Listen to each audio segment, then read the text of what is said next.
Bienvenue sur DMG TV, les histoires mystiques. Si tu es nouveau sur la page, n'oublie pas de t'abonner, de laisser un commentaire, de liker et de partager. Aujourd'hui, on va écouter les histoires qu'on a envoyées sur le numéro WhatsApp.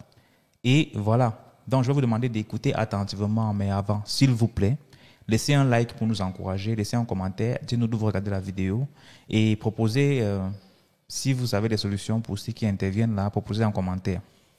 Donc, on va commencer rapidement, on ne va pas tarder, mais je vais vous demander, s'il vous plaît, il y a un petit pouce là qui est comme ça là. Cliquez dessus, likez la vidéo, partagez même à vos amis, à vos frères, à vos sœurs. On ne sait jamais. Donc, on va commencer première histoire.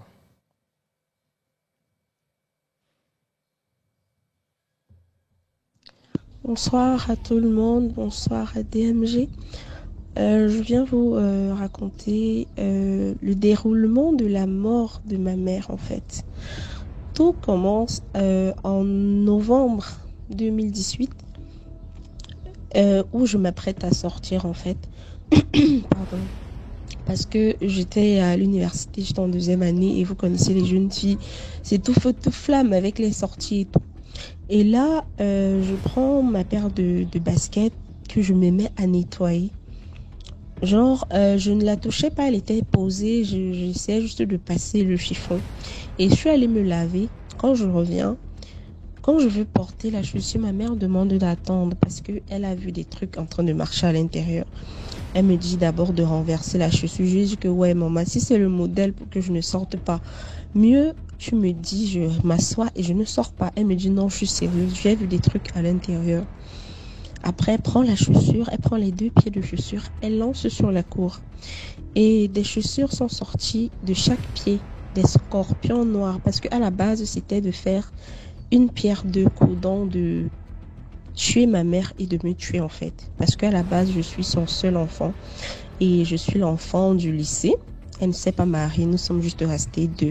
Néanmoins, la maison était saturée. Vous connaissez la famille africaine, il y avait des cousins et une de mes tantes. Donc, c'est comme ça qu'elle alerte les autres membres de la réunion et tout le monde se pose la question que mais où est-ce que les scorpions sortent là maintenant? Elle m'a dit ça, c'est un mauvais présage et je préfère que tu ne sortes plus. Chose que j'ai faite, je suis pas sortie. On a découpé les scorpions, on a brûlé. Le lendemain, c'était aux environs de 22h. Tout le monde est allé se coucher. On a fini de faire la prière. Tout le monde est allé se coucher aux environs de 2h. Je suis en train d'aller faire pipi. Et là, comme je n'avais pas allumé au couloir, mais ma chambre était allumée, je me dirige dans les toilettes pieds nus. Et là, je sens des trucs qui sont en train de me piquer. Quand j'allume dans le couloir, je vois des fourmis maniant. À la base, ce ne sont pas des fourmis qui sont en ville. En fait, ce sont des fourmis maniant, sauf que celles-là sont noires. Et elles se retrouvent plus sur les arbres et dans la forêt. En ville, c'est rare de les voir. Et ces fourmis quittaient de la porte centrale et se dirigeaient directement dans la chambre de ma mère. C'est comme ça que je réveille dans ma mère. Je lui dis que maman, tiens, viens regarder ce qui se passe. Je ne comprends pas d'où les fourmis s'y sortent. Étant quelqu'un qui a grandi au village, bon, elle a plus vécu toutes les vacances, elle faisait l'effort d'aller au village.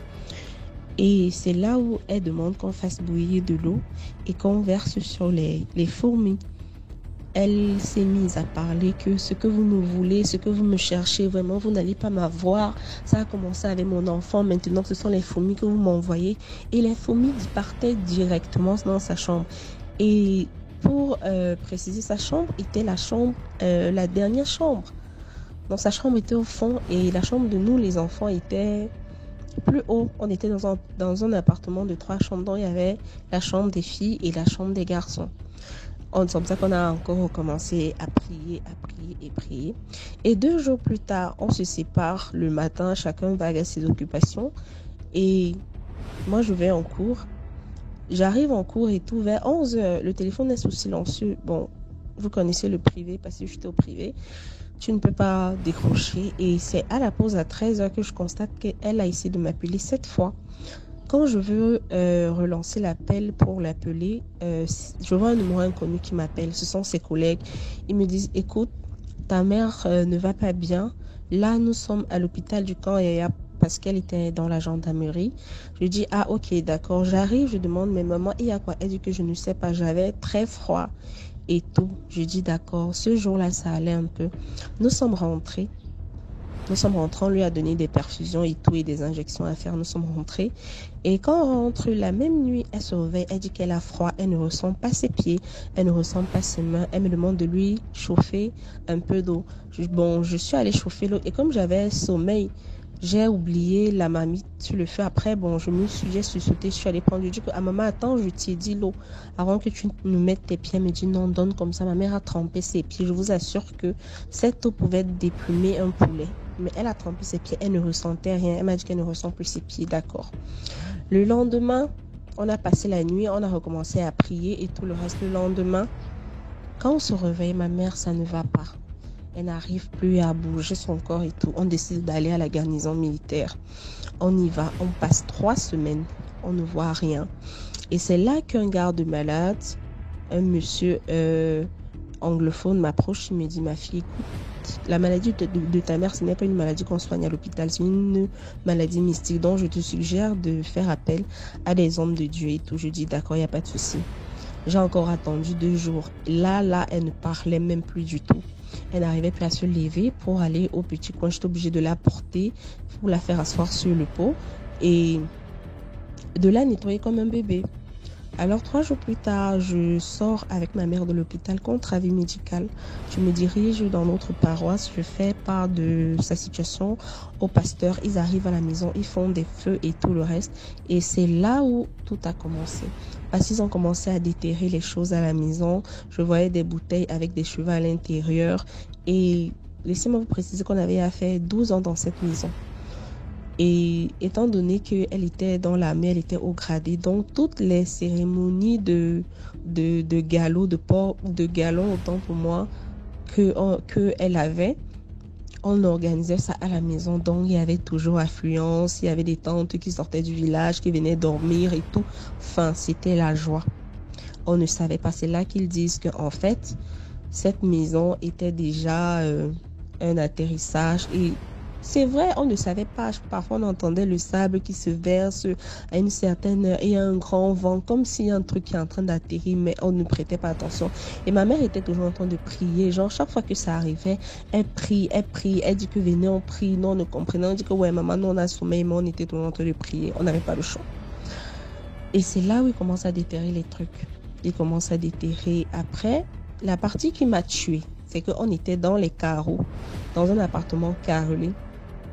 C'est là où ils ont, au centre du lit de ma mère, ils ont cassé, je vous dis, j'ai vu ça de mes propres yeux, cassé les carreaux, cassé le ciment et fait sortir une calebasse dans laquelle il y avait un liquide noirâtre avec des cheveux à l'intérieur et une petite bouteille qu'ils ont cassée et ils ont ouvert, ils ont trouvé le nom de ma mère écrit avec le bic rouge.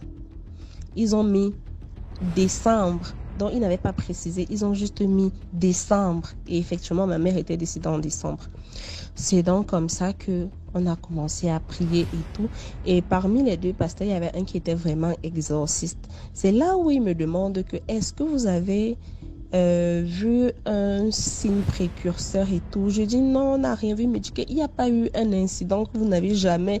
Je dis non. Après, il dit que tu es sûr. Je dis bon, sauf qu'il y avait des fourmis qui sont arrivées tel jour. Là, on était déjà en décembre. On était le 9 décembre quand il me parlait de ça.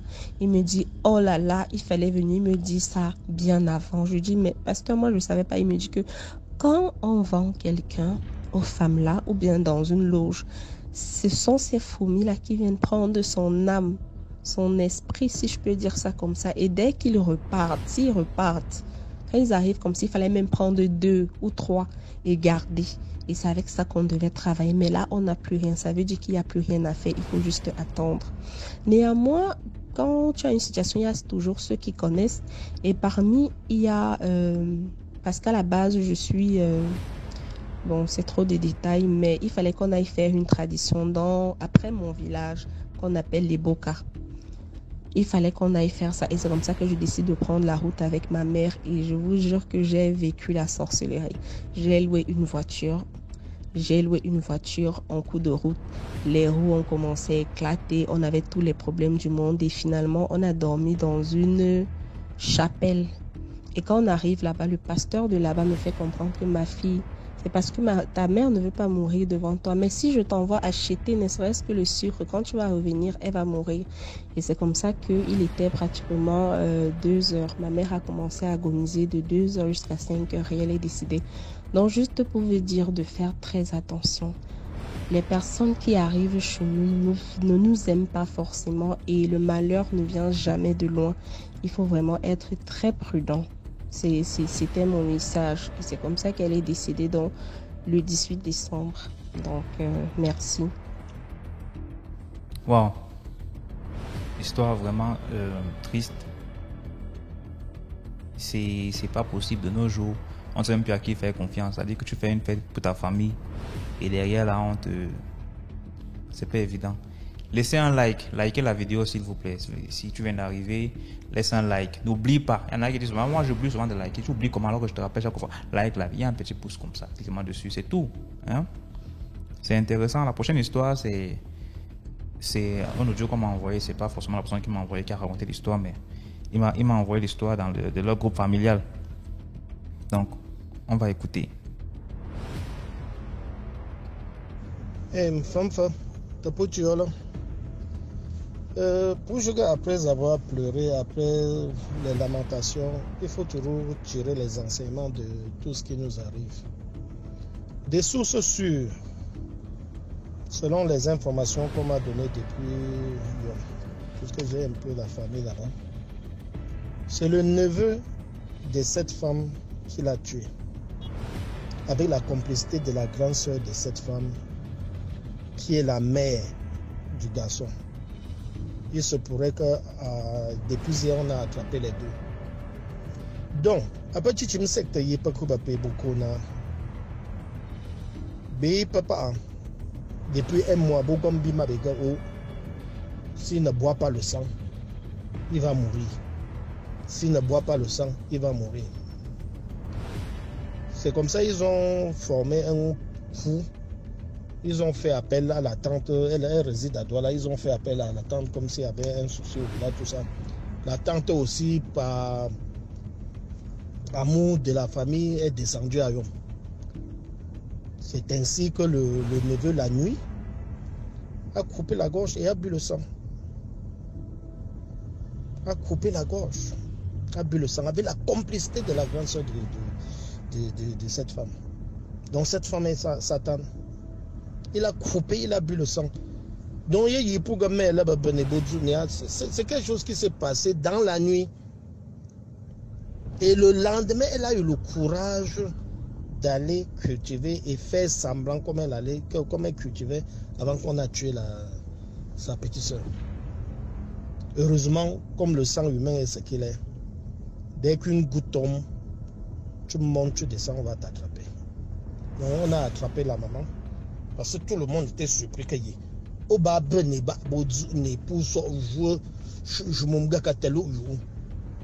attrapé, on l'a torturé un peu. C'est là où elle a relaté les faits. C'est beau comme vraiment, tirons toujours les enseignements. Comme famille, le diable est partout. Il n'est jamais loin de nous.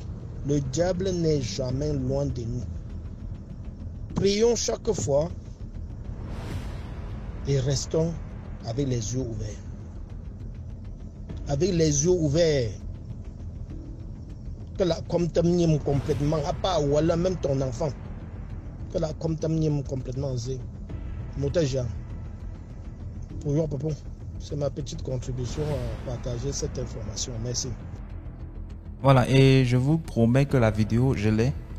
Attendez, la vidéo, c'est elle là. Je sais pas si vous voyez. Je veux pas seulement jouer parce qu'il y a on voit comment elle a le sang en l'air, elle est torse nu en fait, et puis on l'a égorgée. Bon, après je sais pas s'il a vraiment bu le sang ou pas, mais la vidéo là est horrible. Je ne pourrais pas jouer ça sur YouTube ou bien sur Facebook ou sur TikTok de peur d'être bloqué en fait. Vous savez comment les gens, là nous font un règlement un peu strict, un genre. Donc c'est une histoire vraie avec des preuves pour ceux qui demandent souvent les preuves. Likez la vidéo. Et partagez. C'est très important ce qu'on fait là. Partagez la vidéo, le temps de chercher une autre histoire. Donc, les histoires qu'on joue aujourd'hui, c'est les histoires qu'on a déjà écoutées. Donc, c'est des histoires calibrées. Écoutez jusqu'à la fin. Visionnez et prêtez attention aux détails parce que c'est très important. C'est là où tout se joue. Comme par exemple la première histoire avec les fourmis, avec les scorpions et tout et tout. Dans le détail. Le diable est dans les détails. Donc, ce n'est pas... Ok. Donc... Bonjour DMG, j'espère que tu vas bien. Moi, je vais bien par la grâce de Dieu. Aujourd'hui, je vais partager mon histoire que j'ai vécue quand j'étais encore au Cameroun. La dernière fois, je l'ai partagée avec vous, mais j'ai tellement eu peur parce que je ne veux plus me rappeler de cette histoire. Chaque fois que je me rappelle de ça, je me sens mal et j'ai peur. Je ne parviens pas à rester toute seule dans la chambre, au salon. Donc, s'il n'y a personne dans la maison, je ne parviens pas à rester toute seule. Et voici mon histoire. Quand j'étais encore au pays, tu sais, quand on a déjà un peu traversé l'âge de la puberté, on commence déjà, et qu'on devient déjà femme, on commence déjà à rêver grand et tout et tout. Et je vivais avec mes parents tranquillement et un matin, comme j'avais un papa très très jaloux, il n'aimait pas nous voir avec des garçons. Surtout moi, il n'aimait pas me voir avec des garçons. Il disait toujours que non, il a peur que je n'attrape la grossesse et tout et tout et tout. Et que je ne manquais de rien. C'est parce que je cherchais dehors et tout. Et pourtant, je ne faisais rien de mauvais. Mais tellement, chaque fois, il me mettait la pression. Chaque fois, c'était la bastonnade. Il me menaçait. Je ne pouvais plus supporter, je ne pouvais plus résister. J'ai préféré donc quitter la maison à son absence. Et c'est comme ça donc que je me suis envolée là dehors. Ma première direction, c'était dans la ville de Kribé que je suis partie. Arrivée là-bas, j'avais abandonné des études. Je me suis rendue dans la ville de Kribé pour me chercher comme toutes les jeunes filles, quoi. Arrivée à Kribé, j'ai trouvé une maison parce que j'avais un peu d'argent avec moi. J'ai trouvé une chambre. Je me suis faite loger dans cette chambre. Et après, j'ai passé du temps, j'ai cherché un petit boulot, j'ai trouvé mon petit boulot. Je l'ai exercé pendant quelques mois après. Le salaire n'était pas bon et on ne nous payait pas. Je me suis détachée de ce boulot, j'ai abandonné. Je suis partie, j'ai retrouvé un autre boulot où je travaillais dans un restaurant de la place, dans la ville de Krébé, au quartier administratif. Et une fois là-bas, j'ai fait connaissance d'un grand monsieur. Il était bourrement riche. Chaque fois que le monsieur venait déjeuner au restaurant, après son déjeuner, si peut-être le plat coûtait 1000 francs, 1500, 2000, il me laissait, en plus de ça, les 3500, il donnait 5000, le reste c'était pour moi. Chaque fois, un jour, il appelle l'une de mes collègues et lui demande qui je suis. Ma collègue lui a dit que non, je suis une fille qui vient aussi qui vient de prendre service à cet endroit. Et il a donc demandé de quelle nationalité j'étais. La fille lui a dit que non, c'est une seule camerounaise. Après, elle dit que non, mais elle n'a pas l'air d'une camerounaise. C'est donc ainsi que le jour-là, le monsieur a mangé. Après avoir mangé, il a pris l'argent donné à ma collègue là. C'était 35 000 que ma collègue doit me remettre. Pendant ce temps, il faisait des trucs là, je n'étais au courant de rien. Après, quand il est parti, ma collègue m'a appelé, m'a donné, elle m'a remis 35 000. Elle me dit que c'est le monsieur en question qui t'a laissé cet argent. J'ai dit merci. Et pourquoi il m'a laissé? Elle m'a pas donné d'explication. C'est ainsi que j'ai pris l'argent, mine de rien. Et une semaine après, donc ça continuait comme ça chaque jour. Quand il venait me laisser toujours 35 000, 25 000 et tout. Et après, 2 semaines plus tard, le week-end qui suivait, il m'a invité quelque part au niveau du Carrefour King. Il y a une boulangerie là-bas. Et à la boulangerie, il y a un grand snack à côté. On vend juste des liqueurs là-bas. Nous sommes entrés, c'est très luxueux et c'est un endroit où tout est un peu cher. Nous sommes entrés là-bas. On s'est servi, on a pris un pot avec ses amis et tout, ils causaient. Moi, j'étais là, j'étais très silencieuse parce que je ne savais pas quoi dire. Et au fond de moi, j'avais un peu peur. C'est ainsi qu'on a fini de boire. Et après, Il était peut-être 22 heures, il m'a demandé qu'il m'accompagne à la maison. Je lui ai dit, il n'y a pas de souci. Il est parti me déposer à la maison. Il m'a demandé de lui montrer où je vivais. Je lui ai montré le chez moi. Quand il est arrivé chez moi, j'ai ouvert la porte, il est entré. Il m'a dit que non, mais il me faut un endroit plus approprié que cette chambre. Donc, il faut que je prenne quelque chose de bien. Le chat qu'il peut également venir avec l'un de ses amis là-bas quand peut-être il a besoin de venir me rendre visite. C'est ainsi que j'ai dit, ok, il n'y a pas de souci, mais je n'aime pas d'argent.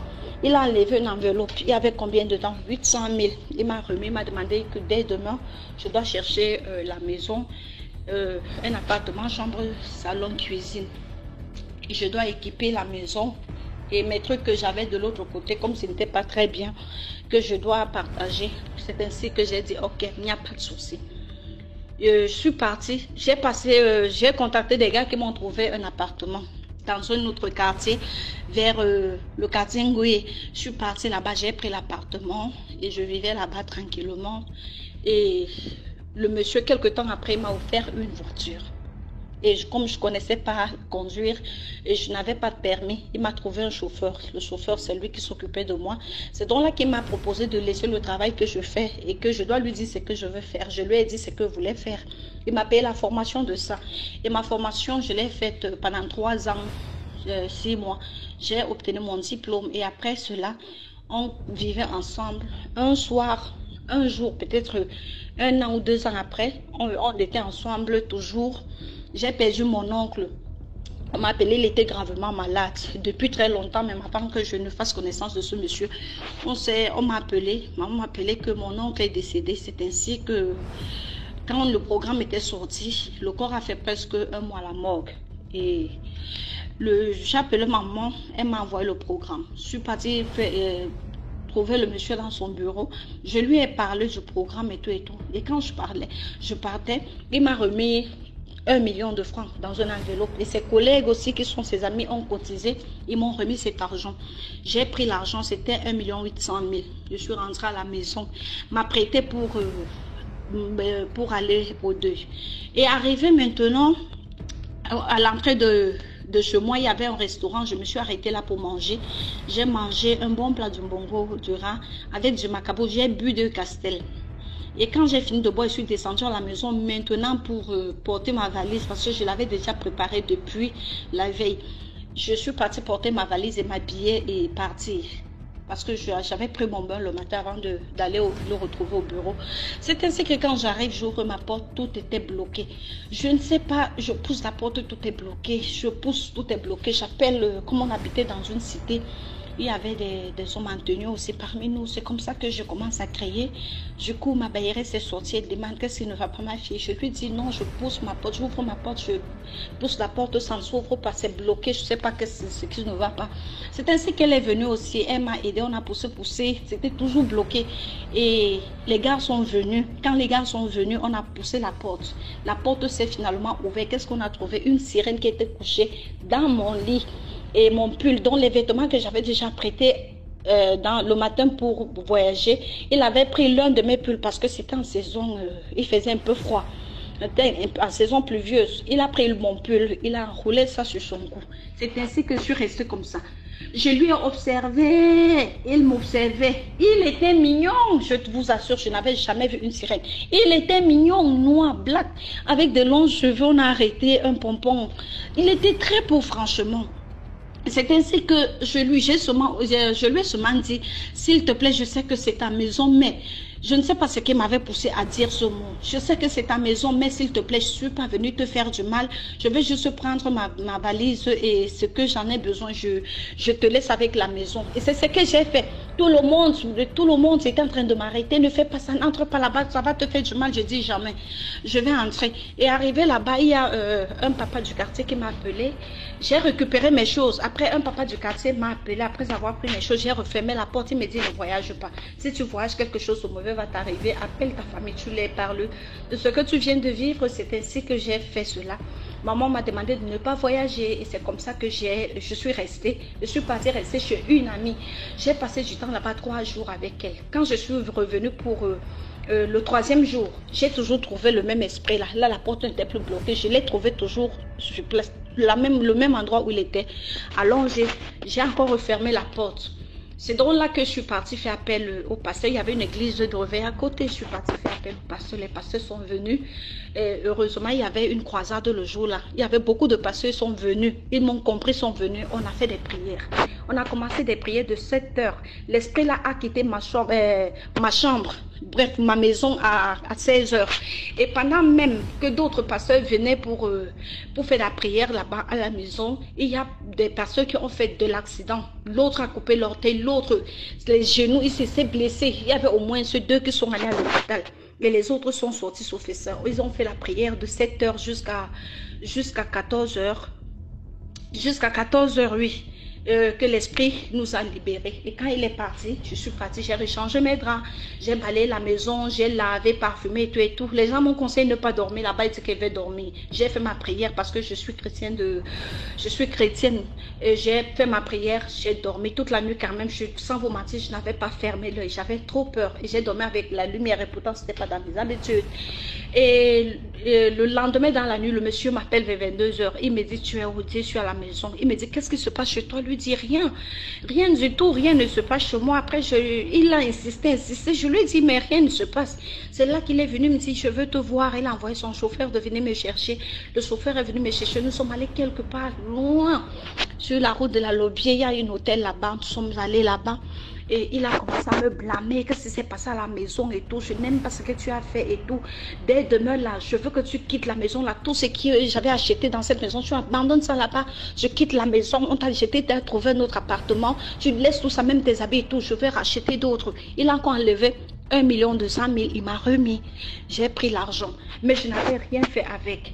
Il a insisté toute la semaine, là, il m'appelait. Tu as déménagé? Je dis non. Au final, quand les 1 semaine sont passées, il m'a demandé, il s'est renseigné, j'ai demandé les déménagements. On a dit non, c'est donc là qu'il a dit. Il m'a appelé, il m'a dit de ne plus jamais l'appeler. J'ai dit, il n'y a pas de souci. Je vous assure que le malheur est resté me poursuivre derrière. Le malheur. Un matin, je me suis levée, je partais au marché. J'ai eu l'accident. J'ai fait l'accident sur la moto. Et sur cette moto, c'était avec un camion qui descendait, nous on montait. Le camion nous est renversé. Le chauffeur est mort sur place. Moi, je suis tombée, j'ai cassé l'os du tibia. J'ai cassé ça. Heureusement qu'il y avait des gens en bordure de la route, tout le long de la route de Colbitin, vers le marché de Colbitin, ceux qui connaissent. Mon pied était vraiment bourré. C'est ainsi que les gens m'ont prise, amené une fois à l'hôpital. Étant là-bas à l'hôpital, j'ai fait là-bas 2 jours. J'ai appelé les gens de mon église. Je les ai dit, j'ai appelé le pasteur parce qu'on on parlait la même langue. C'est ainsi que j'ai fait appel au pasteur. Les pasteurs, ils sont venus des sœurs. On a prié pour moi. Et après avoir prié pour moi, maman m'a demandé qu'on m'amène à Yaoundé. Je suis partie à Yaoundé pour me suivre le traitement.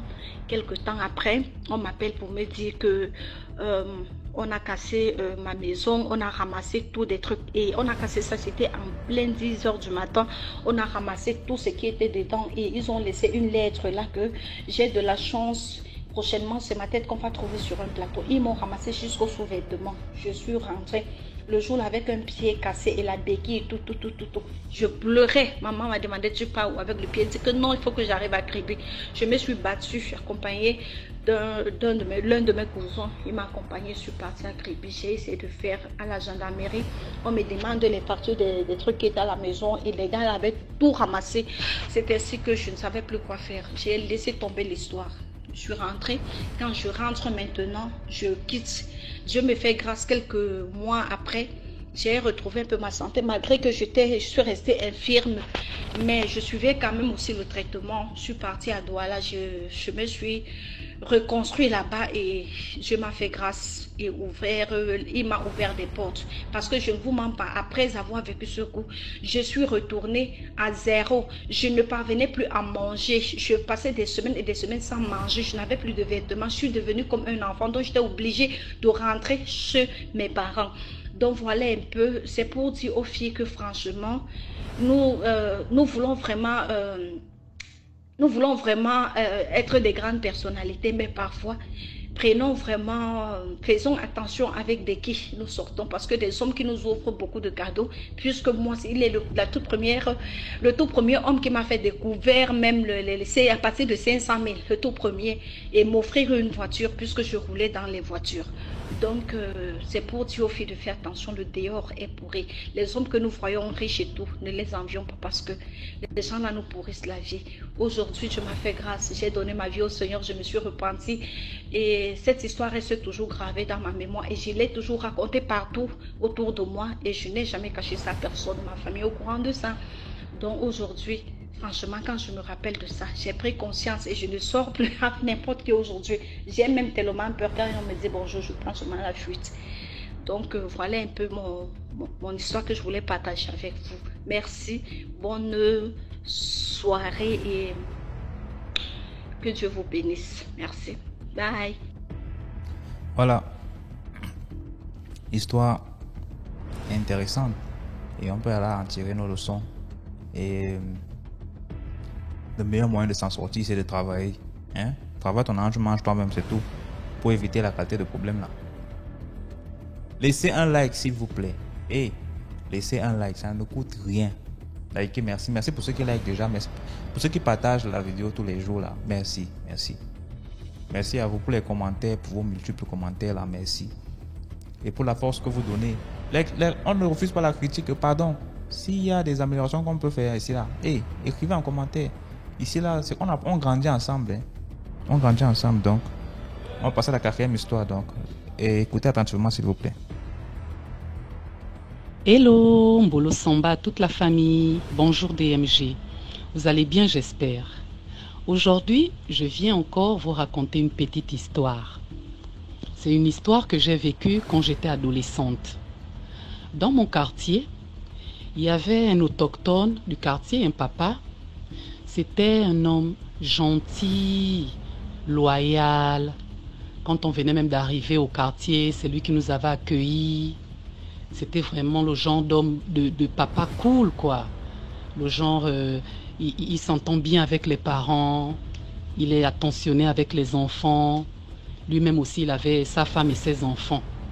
Vraiment le genre que quand tu le voyais, il n'avait rien de soupçonnable. Le genre que tu pouvais seulement donner au bon Dieu sans confession. C'est comme ça.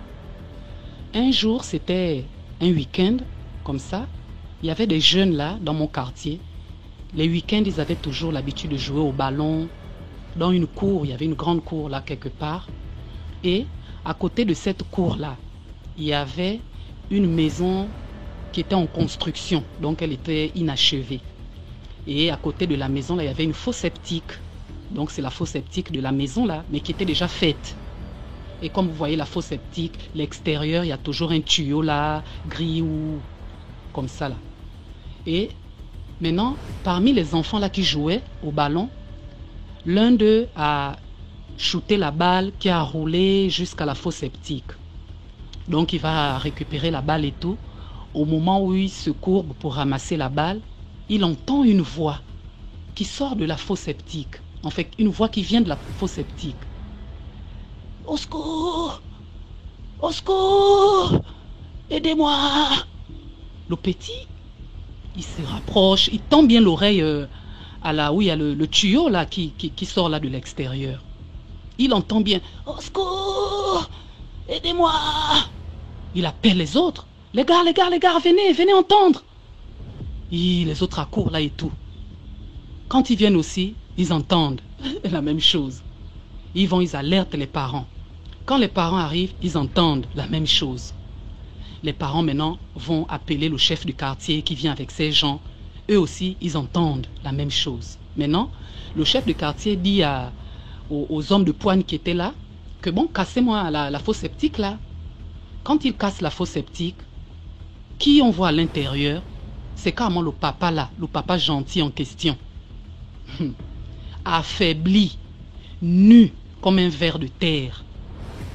Les gens étaient là, ils ont pu le sortir de là, on l'a couvert d'un pagne. Allez, à la barre, explique. Oh, j'étais en plein vol avec les autres, l'avion a fait le crash et je me suis retrouvé là. Hein? Avion? Crash? Explique. En fait, on a l'habitude souvent de voyager la nuit. Voyager?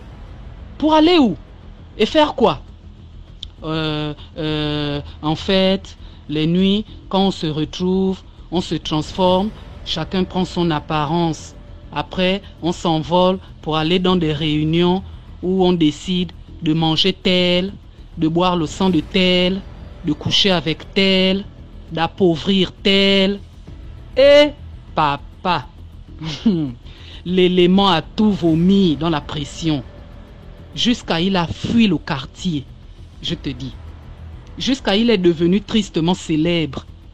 Il est sorti dans un journal de la presse, dans une rubrique de quelqu'un qui fait des caricatures humoristiques. En mode, les fans sont là, ils attendent la star sur scène, qui n'apparaît pas, puisque l'élément avait fui le quartier. On te dit qu'il a tout quitté, DMG. Femmes, enfants, parents, travail, demeure. Il a tout abandonné, porté disparu jusqu'à aujourd'hui. Jusqu'à la femme avait maintenant fini par rentrer chez elle, au village. Comme ils avaient 2 filles, les 2 aussi étaient parties chacune dans son foyer respectif. C'était comme ça là que l'histoire là s'est passée. Maintenant, la moralité de ça, c'est quoi? C'est de vous dire, fuyez la sorcellerie. Fuyez.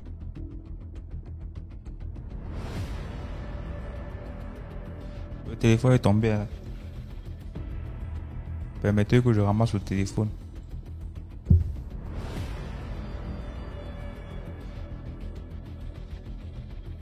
Maintenant, la moralité de ça, c'est quoi? C'est de vous dire, fuyez la sorcellerie. Fuyez les sorciers. À cause de la sorcellerie, quelqu'un a tout perdu. La honte de ça. Tu vas encore regarder qui? Le secret que tu caressais, on a découvert. On a vu ta nudité sur tous les plans. Tu n'es pas riche. Tu ne roules pas sur l'or. Mais c'est toi qui fais les grands voyages d'affaires. Même ça là, mon frère, ça là. Même quelqu'un qui ne connaît pas la sorcellerie va se demander, lui là a fait comment pour entrer là-dedans. Donc, soyons seulement vigilants et surtout, restons en prière pour ne pas être les victimes de ces sorciers-là. Voilà pour la petite histoire. Merci de m'avoir écouté. N'oubliez pas de liker, de vous abonner, de commenter et de partager. À très bientôt pour une autre histoire. Bisous!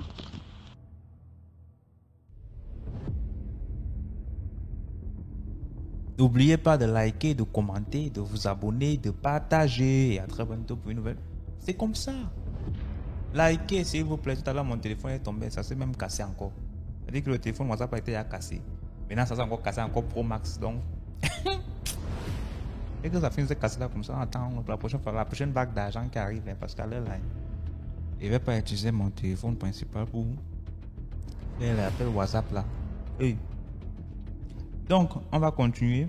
Laissez un like s'il vous plaît. Merci pour tous ceux qui participent là, merci pour tous ceux qui encouragent le mouvement. On passe à la 5e histoire.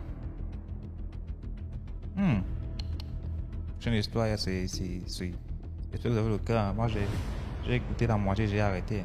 Parce que les trucs là, vraiment. Donc, l'histoire que je vais vous raconter aujourd'hui, c'est l'histoire d'une fille dans mon village qui, après son décès, a emporté avec elle ses violeurs. Vous avez bien entendu, ses violeurs.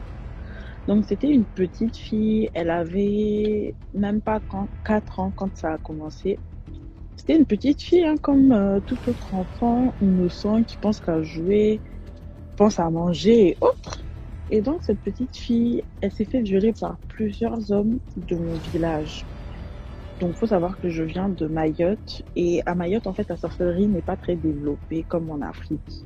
En tout cas, il n'y a pas les histoires de femmes là ou sacrifices, du moins que je ne connaisse, hein. Parce que je ne suis pas initiée, je ne sais pas trop comment ça se passe, mais chez nous, en tout cas, il n'y a pas tout ce qui est sacrifice humain. Du coup, cet enfant s'est fait violer par plusieurs hommes du village, au moins 7 ou 8 hommes, en comptant aussi un homme d'un village d'à côté. Et du coup, arrivé à un moment donné, l'enfant n'en pouvait plus, le corps de l'enfant ne supportait plus. Sachant que durant sa scolarité, elle a eu une maîtresse d'école qui a voulu porter plainte et faire suivre l'affaire jusqu'au tribunal. Mais il faut savoir que l'un des hommes qui ont violé cette petite, sa femme est sorcière. C'est-à-dire que c'est des gens qui sont dans la magie noire, si on peut appeler ça comme ça. Du coup, l'affaire n'est pas allée très loin. Même la gendarmerie n'arrivait plus à trouver les dossiers concernant la plainte de la maîtresse. Enfin, nous, au village, ça ne nous a pas choqué. On a directement su que ça venait de cette dame-là, en fait. On a directement su que, voilà, il y a anguille sous roche. Il s'est passé quelque chose. Et du coup, après un certain temps, donc cette histoire de justice est passée. Et 2-3 ans après, la petite fille, elle n'était pas malade. Quand je vous dis que la fille là n'était pas malade, elle n'était pas malade. Elle est morte subitement. Elle était chez sa grand-mère. Elle a dit, mamie, je veux boire de l'eau. La dame lui dit, mais prends l'eau comme tu as l'habitude de te servir, non? Elle a dit, mamie, je ne peux pas bouger. Donne-moi de l'eau à boire seulement. Du coup, sa grand-mère, elle était un peu étonnée, elle était un peu choquée parce que c'était pas dans les habitudes de la fille de répondre aux adultes. Donc la grand-mère, elle voit que le teint de la fille commence à devenir un peu pâle, un peu bizarre. Du coup, elle se lève, elle donne l'eau à l'enfant. Elle dit à sa grand-mère, en tout cas, je vais être tranquille. Sa grand-mère lui a dit, qu'est-ce que tu racontes? Pourquoi tu racontes des bêtises comme ça? De quoi tu parles? Et de là, en fait, la petite, chez nous, en fait, quand une personne rend l'âme, il y a un bruit que la personne fait, les dernières respirations, en fait. C'est ce qui nous indique que la personne, elle va décéder. Du coup, la grand-mère, elle a entendu la petite faire ce bruit-là. Elle a secoué l'enfant. Elle a dit, qu'est-ce qui se passe? Non, respire correctement, respire correctement. Respire correctement. Ma fille, respire correctement. La petite, elle rendait l'âme. Elle prenait ses dernières respirations et du coup, elle est morte. On a appelé l'hélicoptère, on l'a ramenée à l'hôpital parce que moi, j'habitais, le village en question, il est dans le sud de l'île. Et pour aller à la capitale, là où il y a vraiment l'hôpital central, franchement, ça prend 2 heures en voiture. Et du coup, le moyen le plus rapide, c'était l'hélicoptère. Donc, on a fait venir l'hélicoptère, on a ramené la petite, les médecins n'ont rien vu. Quand je dis que les médecins n'ont rien vu, tout allait bien chez la petite. Maintenant, la famille est partie débattre là-bas pour qu'on leur rende le corps. Et le lendemain même, on a enterré la jeune fille. Parce que chez nous, les musulmans, on ne laisse pas traîner le corps. On essaie d'enterrer ça très rapidement pour des raisons d'hygiène. Pour éviter que le corps ne s'abîme en fait. Et après cela, il y a des gens qui disent dans le village que la mère a parlé au corps de sa fille. Mais nous, enfin moi personnellement, je ne sais pas si la mère elle a parlé ou pas. Mais après cela, dites-vous, 1 mois après, il y a un des violeurs, dont mon oncle. J'en ai honte, mais malheureusement, c'est mon oncle. Il est décédé. Comment cet homme est décédé? C'est-à-dire qu'il était à la plage, c'était un Ivoirien. Il était à la plage avec ses amis. C'était un tonton, hein, très, très âgé. Il avait déjà des enfants, des petits-enfants. Donc il était à la plage, il était ivre et il s'en va dans la mer. Son frère lui dit, mais non, va pas là-bas. Pourquoi tu veux aller te baigner alors que tu es ivre, tu sais même pas nager? Qu'est-ce que tu vas faire dans la mer? Il a dit, je veux aller me soulager. Donc son frère, il s'en foutait de lui. Donc il a laissé son grand frère partir dans la mer.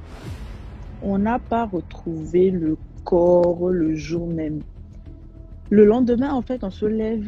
Sa femme vient et dit, j'ai pas vu mon mari, c'est pas normal. C'est vrai que c'est un ivrogne, mais il n'a pas l'habitude de rentrer tard ou bien de découcher. Sachant qu'il n'a pas de maîtresse. Je ne retrouve pas mon mari. Je sais pas où est mon mari. Aidez-moi à retrouver mon mari. Maintenant, on commence à faire des recherches. On commence à chercher, on pose des questions aux personnes qui étaient à la plage avec lui. Et maintenant, son frère, il dit, moi, la dernière fois que je l'ai vu, en tout cas, c'était avant qu'il ne descende dans la mer. Quand il a donné cette indication, tout le monde commençait à chercher maintenant sur les côtes. Parce que chez moi, en fait, quand on se baigne à la mer dans mon village, la mer, elle tire pour ramener dans une plage à côté du village. Une autre plage à côté du village. Du coup, on a commencé à chercher justement sur ces plages-là vers où l'eau, elle tire. On a retrouvé le corps, mais DMG. Vous voyez quand le corps là, il est déjà abîmé, il s'est gâté quoi. Le corps il s'est gâté, il a gonflé, on ne reconnaissait même plus. Ça c'était 3 jours après. Quand on a commencé les recherches, c'est 3 jours après le début des recherches qu'on a retrouvé le corps. Maintenant, il fallait identifier le corps.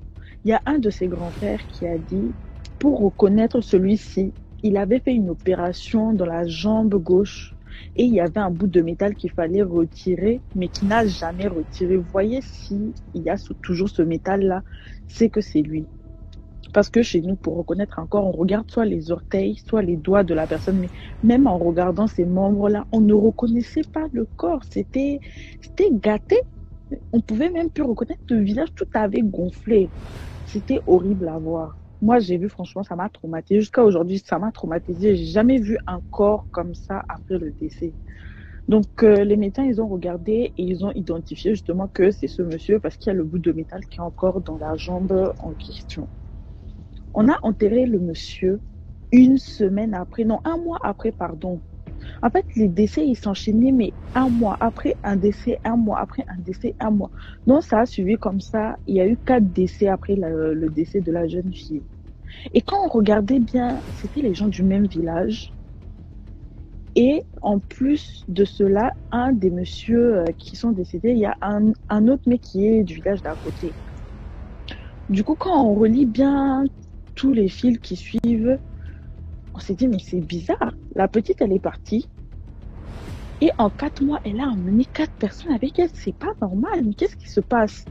Et dans tout ça, le monsieur dont la femme est sorcière, lui, il n'était pas encore décédé. Il avait peur. Et donc, pour cela, sa femme a été déterrer le corps de la petite et elle a travaillé là-dessus. Comment vous dire qu'elle a travaillé là-dessus? Il y a quelqu'un qui l'a surprise en train de travailler sur la tombe de la jeune fille avec le corps. Mais comment vous dire que... on était tous choqués. La personne a fait l'erreur de raconter l'histoire parce que la dame ne l'avait pas vue. Donc, il pouvait toujours rester en vie, vu que la dame ne l'avait pas vue. Mais lui, au lieu de se taire, ou bien dire à des personnes âgées, parce qu'il y a des personnes, quand ils voient des scènes comme ça, ils sont choqués, ils ont besoin de parler à quelqu'un, ils ont besoin de raconter l'histoire. La personne, au lieu de raconter ça à un adulte qui saura le conseiller ou qui saura se taire, la personne a été dire ça à la première personne qui l'a vue, donc une commère du village. C'est comme ça que tout le village il a appris cette nouvelle. Et le monsieur en question est mort 1 semaine après. 1 semaine après. Donc la dame maintenant elle s'est mise en public parce que la famille du monsieur qui l'a surprise en fait, ils ont parlé encore sur le corps pour dire que maintenant si c'est vrai ce que le monsieur-ci a vu au cimetière, si c'est vrai ce qu'il a raconté, que la personne vienne se dénoncer que oui c'est vrai, elle a travaillé sur le corps de l'enfant. Donc, quelques mois après le décès du monsieur, les gens ont commencé à entendre des rumeurs circuler. Mais c'est la sorcière en question qui allait s'asseoir, peu importe où elle s'asseyait. Elle disait, oh, j'ai travaillé sur le corps de la petite parce que je ne veux pas perdre mon mari. Oh, on en a marre des décès à cause de cette petite. Oh, cette petite est qui même? Pour prendre mari des gens ou pour ramener les gens avec elle. Elle n'a qu'à dormir là où elle est. Donc, c'est comme ça que le village a su que c'est elle qui a été travaillée pour cesser les décès des personnes qui ont violé cette petite. DM de cette histoire, elle m'a choquée. Là, actuellement, j'ai 21 ans. L'histoire s'est passée quand j'avais 18 ans, l'année où je passais le bac. Franchement, tout le village était choqué. Parce que, en fait, jusqu'ici, on savait que cette famille, c'est ma famille, mais en particularité, cette femme et ses enfants, on savait qu'ils sont initiés. Mais on ne l'a jamais vu genre dévoiler comme ça. Mais là, c'est elle-même, elle s'est dévoilée, elle a parlé. Mais comment vous dire que nous-mêmes, maintenant, on a peur. Quand ils nous donnent des choses, on a peur, on prend mais on jette après. On ne mange pas. On nous donne de l'argent, on prend, on jette. L'argent, là, c'est pas n'importe quel argent on prend. Ça, pour conseil, franchement, peu importe ce que vous voyez, il ne faut pas parler. Peu importe ce que vous voyez, il ne faut pas parler. Si vous avez besoin de parler, parlez à votre Seigneur. On a chacun notre Dieu, mais parlez au Seigneur. Le Seigneur, il saura garder ça pour lui. Il saura garder ça pour lui. Mais vous voyez une chose, puis vous allez raconter le pire à une personne qui ne sait pas fermer sa bouche. C'est compliqué. En tout cas, je vais revenir une prochaine fois pour raconter une histoire qui me concerne moi, du coup, et ma mère, décédée. Mais ça sera pour une prochaine fois. Bon, merci pour l'histoire. Et le secret n'est pas de ne pas parler quand on vit des choses là, mais c'est de ne pas parler directement dès que tu vis un truc, tu parles. Non. C'est de prendre le temps, laisser un temps passer avant de pouvoir parler de ça. Sinon, directement là, c'est très dangereux. Donc, c'est un peu ça. Merci de liker. On passe à la 6e histoire. Celle-là elle va être légèrement un peu plus longue que les autres. Mais je vais vous demander d'écouter toujours. C'est important. Bonjour DMG. J'espère que vous allez bien. Je ne vais pas me présenter, mais j'aimerais raconter une histoire que j'ai vécue dans un village du Gabon appelé Ndoubi, dans la province de Langounié. J'étais âgée de 6 à 7 ans et je vivais avec mes grands-parents parce que ma mère devait de temps en temps aller en ville. Bon, pas la ville, mais souvent dans des contrées, des villages, il y a d'autres endroits qui sont un peu plus développés que d'autres. Donc, elle allait toujours dans un autre village appelé les Bambas. Et puisque c'est là-bas où elle apprenait, donc elle faisait du lundi au vendredi. Elle revenait au village me trouver vendredi soir et elle retournait dimanche soir. Donc, du coup, je passais la plupart du temps avec mes grands-parents. Et dans ce village, j'avais une amie qui s'appelait Imelda. Je vais dire son nom parce que elle est décédée déjà. Donc, cette dernière et moi, on était tellement amies, tellement copines, qu'on ne se séparait jamais. C'est-à-dire, quand elle dort chez elle, le matin, 6 heures, quand je me réveille, elle est déjà devant chez moi. Et on commence notre journée comme ça, on joue, on fait les jeux de cuir, les jeux des enfants. Et à chaque fois qu'elle et moi se partageait quelque chose, j'avais jamais prêté attention. Genre, entre les enfants, il y a toujours, par exemple, un morceau de pain qu'on veut se couper, par exemple. Et chacun attrape un bout du pain et on se coupe. Et à chaque fois qu'on faisait, que ça soit le bonbon, que ça soit le pain ou même la nourriture, elle avait toujours tendance à bouger ses lèvres, mais je prêtais pas trop attention, j'étais naïve. Mais à chaque fois, ça m'attirait en fait. À chaque fois qu'on se coupait quelque chose ou bien on se partageait, elle marmonnait un truc, mais sa voix ne sortait jamais. Et un jour, je lui ai posé la question de savoir, Imelda, pourquoi à chaque fois que toi et moi on se partage quelque chose, ou bien quand je te donne quelque chose, j'ai l'impression que tes lèvres bougent, mais je n'entends pas ce que tu dis. Elle me dit, non, c'est rien, tu ne peux pas comprendre. Bon, j'ai laissé. Chemin faisant, on était amis. En fait, avec elle, c'était là où je suis, elle est quelque part. Elle n'était jamais loin. Là où elle est, et moi aussi, je n'étais jamais loin. Mais moi, j'étais naïve. C'est après que j'ai compris qu'elle était plus avancée que moi. Un jour, elle tombe malade. Déjà, avant qu'elle ne tombe malade, je faisais des rêves bizarres. Je suis en train de dormir. En fait, dans mon sommeil, je faisais genre des rêves comme si je me retrouvais dans un endroit. On pouvait se retrouver derrière l'école, par exemple, l'école du village, avec elle. Mais je me rends compte qu'elle et moi, on est ensemble derrière l'école du village. Et quand je fais le tour pour essayer de voir, mais je me rends compte qu'il n'y a personne en fait, elle et moi. Je lui pose la question, mais on fait quoi ici? Je pensais qu'on était en train de dormir. Elle me répond, oui, toi tu dors.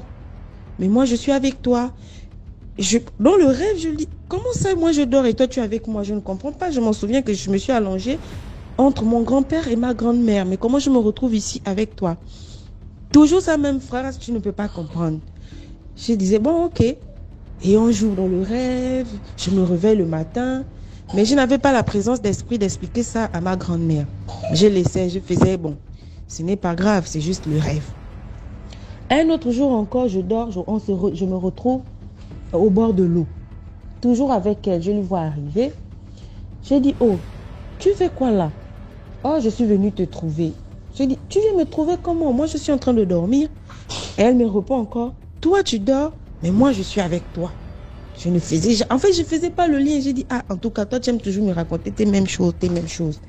Et on se met encore à jouer. Je me réveille. Toujours, je ne dis rien à ma grand-mère. Après, un jour, quand je me lève comme ça, je ne la trouve pas. J'ai dit, ah, je demande à ma grand-mère, en langue que maman, est-ce que ma copine Imelda est venue me chercher? Elle me dit non, depuis le matin, elle n'est pas encore arrivée. J'ai dit, ah, c'est bizarre. Bon, est-ce que je peux descendre chez elle pour voir si quelque chose ne va pas? Elle me dit, oui, tu peux partir. Je descends. Quand j'arrive, je trouve son père et sa mère, sa grand-mère, son arrière-grand-mère, même tout le monde assis à la cour. Je leur demande que Imelda est où? La maman me baisse la tête, elle me regarde. Elle baisse la tête, elle a fait ça 3 fois. J'ai dit, ah, je demande à son père que Imelda est où? Le père me montre avec le doigt de rentrer dans la maison. Bon, comme je connaissais là où elle dormait, donc moi je me suis dit que peut-être elle est encore en train de dormir ou alors peut-être qu'elle est à l'intérieur. Donc quand je rentre, je trouve, en fait, ils l'ont allongée sur la natte au milieu de leur salon, toute nue. Et ils l'ont frotté le kaolé blanc sur tout le corps. J'ai pris peur, je sors. J'ai dit, ah, mais vous avez fait quoi à Imelda? Pourquoi elle est en train de dormir et puis vous l'avez mis la poudre blanche comme ça? Et là, la maman me répond, Imelda dort, c'est vrai, mais elle dort d'un sommeil qu'elle ne peut plus se réveiller. Bon, moi je ne comprends pas, je n'ai que 7 ans. Je sais que quand quelqu'un dort et qu'il ne peut plus se réveiller, c'est qu'il est mort. Donc je pose la question à son père qui quoi? Elle est morte? Le père s'est mis à pleurer. Maintenant je cours chez ma grand-mère. Je cours en train de crier, maman, maman, Imelda est morte, Imelda est morte. Maintenant elle sort de la cuisine là où elle était, elle me soulève, elle me dit, est-ce que tu as vu son corps? J'ai dit oui, son père m'a demandé de rentrer, aller voir. Et quand je suis rentrée, je l'ai trouvé couchée au milieu de leur salon et ils ont frotté la poudre blanche sur tout le corps et elle était nue. Ma grand-mère se met de pause, toute fâchée, elle court chez eux, aller agresser le monsieur. Que pourquoi est-ce que, en disant en langue, que pourquoi est-ce que tu as laissé l'enfant rentrer alors que tu savais que ton enfant était déjà mort? Pourquoi est-ce que tu lui as fait voir le corps de sa copine? Le monsieur ne répondait pas. Le monsieur répondait, regardez ma grand-mère. Ma grand-mère lui poigne au cou, commençait à lui serrer le cou, lui dit que tu veux tuer aussi mon enfant, machin et tout. Mais moi, je ne comprenais pas. Je pleurais même, je criais, je disais, maman, son enfant est déjà mort. Et puis toi, tu veux encore l'agresser comme ça, il n'a rien fait. C'est moi qui a posé la question. Mais tout ça, je répondais en langue. C'est moi qui a posé la question et lui m'a juste montré là où elle était et je suis allée lui voir. C'est pas lui qui m'a fait rentrer, c'est moi-même qui suis rentrée. Elle m'a attrapé le bras violemment, on est retourné à la maison. Cette nuit, quand je dors, déjà au village, c'est vrai que la nuit il fait frais, mais cette fraîcheur-là était inhabituelle. Je me réveille, je ne sais pas si j'étais en train de rêver et que je me suis réveillée dans mon rêve, mais je me vois en train de me lever sur le lit. Mon grand-père et ma grand-mère, chacun dort des deux côtés du lit. Je les regarde et tout d'un coup, je suis pris d'une envie de pisser. Donc je descends. Je sais que mon grand-père m'a dit quand j'ai envie de pisser, je ne dois pas sortir de la maison. Je peux pisser dans le seau qu'on laisse devant la porte du derrière dans le salon. Donc je sais que je me lève, c'est pour faire ça. Donc je sors de la chambre. Mon grand-père, bon, ça c'est après que je suis qu'il a su que je suis sortie. Donc, à chaque fois que je sortais pour aller me soulager, lui, il s'est réveillé derrière et il comptait jusqu'à 10 minutes. S'il voit qu'après 10 minutes, je ne reviens pas, il se réveille pour aller me chercher. Et c'est ce qu'il avait fait cette nuit-là. Donc, quand je me réveille, je vais pour pisser. Mais je me rends compte qu'il n'y a pas le seau. J'ai dit, on dirait que papa n'a pas mis le seau pour que je pisse. Donc, je prends la peine d'ouvrir la porte. Quand j'ouvre la porte, je regarde à l'arrière, dans les villages, là, à l'arrière des maisons, il y a souvent les seaux qu'on dépose. Mais je vois qu'il n'y a toujours pas les seaux. Et même les seaux, que quand il pleuvait, on pouvait recevoir de l'eau de pluie. Là aussi, ces seaux-là n'étaient pas. Je trouve quand même bizarre. Et je vois que l'arrière de notre cour, pourtant, ce n'était pas vraiment large. Il y avait les bananiers et puis de l'herbe un peu de chaque côté. Mais je me rends compte que c'est complètement plat. Un peu comme le banc de sable. Genre au bord de la mer, le banc de sable. C'est complètement plat. Et au loin, je vois comme une lumière qui me faisait les jeux de phare. Pam, pam. Et je suis attirée par cette lumière-là. Un cœur me dit va, un autre cœur me dit non, je suis venu pour pisser, donc je pisse, je rentre. Mais le cœur qui me disait de partir était tellement plus dominant que l'autre. Et j'ai commencé à avancer, Quand j'avance, je me rends compte que je vois une silhouette au loin. Donc, ce que je pensais être une lumière, c'était ma copine Imelda. Et puisqu'elle a été enterrée, comment on appelle ça, toute nue, avec son caoulet ou sa poudre blanche qu'on l'a frottée. Donc, c'est elle que je voyais au loin. J'avance comme ça. Et là, elle me parle, elle me dit, n'aie pas peur. Je suis venue te chercher. Moi, je lui réponds. Bon, ça, c'est avant, je ne savais pas qu'il ne fallait pas répondre au fantôme. Donc, je lui réponds en disant, tu viens me chercher comment? Moi, je sais que tu es morte. Moi, je suis vivante. Donc, tu viens me chercher comment? Moi, je ne peux pas te suivre. Elle me dit non, toi et moi on est amis. Tu t'en souviens quand tu me posais les questions de savoir qu'est-ce que je marmonnais? En fait, je marmonnais une phrase que je disais, dans la vie, tout comme dans la mort, toi et moi, on va rester amis inséparables. Donc, puisque je suis morte et que toi tu es resté, moi je viens te chercher pour qu'on continue à aller être amis là-bas. Je lui ai dit non. Je sais que, et là je me souviens que ma mère est chrétienne, à chaque fois qu'on priait, elle me disait toujours de faire la différence en fait. Que le monde des vivants et le monde des morts, ce n'est pas pareil. Si quelqu'un est mort, il n'a pas le droit de revenir pour parler avec les vivants. Et moi je refuse. Elle avance, elle me tend la main, elle me dit prends ma main, on va partir. Maintenant si tu ne veux pas, on part. Si là-bas ça ne te plaît pas, tu reviens. J'ai dit non, je ne peux pas partir avec toi. Je commence à prendre peur. Tout d'un coup, je suis glacée. Après un moment, je me rends compte que je suis chaude. En fait, je suis glacée. Quelques secondes après, je suis chaude. Après, je m'évanouis. Je me réveille le lendemain. Et je vois les gens autour de moi, les vieux du village, les vieilles, ils sont en train de parler, ça crie, ça saute. Ma grand-mère, elle est assise complètement dépassée. Je veux parler en fait, je voulais lui dire je veux de l'eau, donnez-moi de l'eau à boire. Mais je me rends compte que j'ai envie de parler, ma bouche et ma langue pèse en fait, les paroles ne sortent pas. Je fais les gestes avec les mains pour que ma grand-mère puisse me regarder, mais rien. J'ai dit oh, maintenant tout d'un coup je suis pris d'une force, je ne sais pas d'où est-ce que ça sortait. J'ai bondi du lit, boum, je saute. En fait, moi, je me vois en train de bondir du lit, je saute. Mais, normalement, je n'ai pas bondi. En fait, le fait que j'ai bondi, je ne sais pas si j'étais en train de rêver ou je planais, je ne sais même pas. Donc, moi, je me vois en train de bondir du lit, mais en fait, je n'ai pas bondi. Mais c'est cette force-là qui a fait que j'ai pu bouger. Et quand je bouge, c'est là où ma grand-mère se rend compte que je bouge. Et elle crie en langue, elle n'est pas morte, elle n'est pas morte, elle est là, elle n'est pas morte. Tout le monde rentre, ça commence à crier à gauche, à droite. On me pose des questions, mais je n'arrive pas. Je parle, mais ma langue est lourde. Mes lèvres bougent, mais on n'entend pas ma voix. Allez, mon grand-père m'a soulevé. Je vois seulement une voiture qui arrive. On me met dans la voiture, on m'amène dans un autre village. Parce que j'étais en Doubi, on m'a emmené à Dibouangui. Non, c'est pas Dibouangui. En tout cas, un autre village, c'est Dibouangui. Je sais pas si c'est Dibouangui ou Mandi, un truc comme ça. Donc, on m'emmène là-bas chez une dame. Dès qu'on rentre dans la maison de la dame a dit non, enlevez-la de la maison, amenez-la derrière. Quand on m'amène derrière, on me fait rentrer dans une case bizarre. Il y avait ces choses. En tout cas, je pense que c'est un temple de Bouiti, un truc comme ça. Donc on me met à l'intérieur, on me fait allonger. Elle commence à faire ces choses qu'elle faisait. Elle m'a déshabillée, elle m'a frotté les choses sur le ventre. Et, bon, moi je voyais comme c'était l'huile de palme, mais c'était une huile de palme mélangée façon parce que ça avait une odeur bizarre. Elle me souffle dans les narines, elle me souffle dans les oreilles, les yeux. Elle met un truc dans sa bouche, elle me souffle sur le visage. Moi, j'étais là, je faisais des gestes, genre, comme lui dit, laisse-moi, arrête de me mouiller, tu me mouilles, mais il n'y a rien qui sortait. Elle souffle encore 2, 3 fois, la 4e fois, ça, je dis, mais c'est comment, genre? Et c'est là, je me rends compte, je parle, et elle a arrêté de me souffler. Après, elle m'a emballé sur... En tout cas, elle m'avait attaché avec un pas une façon bizarre. Elle m'a fait asseoir. Elle a préparé un autre truc dans une petite calebasse comme ça, préparé. Elle m'ouvre la bouche avec la force même parce que je ne voulais pas boire. Elle m'ouvre la bouche, elle m'a fait rentrer ça dedans. Quand j'ai réussi à avaler, après un moment, je suis pris d'une envie de vomir. Je vomis. Après, je vois seulement... J'ai vomi. Un gros truc qui est sorti de l'intérieur de moi, attaché dans un petit paquet noir comme ça.